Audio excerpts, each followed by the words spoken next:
விருதுநகர் அருகே காவல்துறை சார்பு ஆய்வாளர் வீட்டில் நகை மற்றும் பணம் கொள்ளையடிக்கப்பட்டுள்ளது. விருதுநகர் அருகே கொல்லூர் சந்தை கிராமத்தைச் சேர்ந்த கவிதா காவல்துறையில் சிறப்பு சார்பு ஆய்வாளராக உள்ளார்.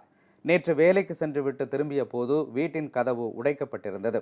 இதனால் அதிர்ச்சியடைந்த அவர் உள்ளே சென்று பார்த்தபோது நிலைப்பழையில் இருந்த 17 பவுன் நகைகள் மற்றும் 3 லட்சம் ரூபாய் பணம் திருடு போயிருந்தது. தகவல் அறிந்து நிகழ்விடத்திற்கு வந்த காவல்துறையினர் மோப்ப நாய் உதவியுடன் விசாரணை நடத்தினர். காவல்துறை சார்பு ஆய்வாளர் வீட்டில் பணம் நகை கொள்ளை போனது அதிர்ச்சியை ஏற்படுத்தியுள்ளது. இதேபோல் அரக்கோணத்தை அடுத்த மோசூரில் நகை அடகு கடையின் பூட்டை உடைத்து 5 பவுன் நகை, 10 கிலோ வெள்ளி மற்றும் 50,000 ரூபாய் பணம் கொள்ளை போயுள்ளது. கண்காணிப்பு கருவியில் பதிவான காட்சிகள் உதவியுடன் காவல்துறையினர் விசாரணை மேற்கொண்டுள்ளனர். இதனிடையே தருமபுரியில் நேற்று காவல்துறையினர் சுற்றுக்காவலில் ஈடுபட்டிருந்த போது பிடிபட்ட ஆந்திராவைச் சேர்ந்த வெங்கையா என்பவரிடம் விசாரணை நடத்தியதில் அவர் 3 மாவட்டங்களில் திருடியது தெரியவந்தது. வெங்கையாவிடம் இருந்து 84 பவுன் நகைகளை மீட்டனர்.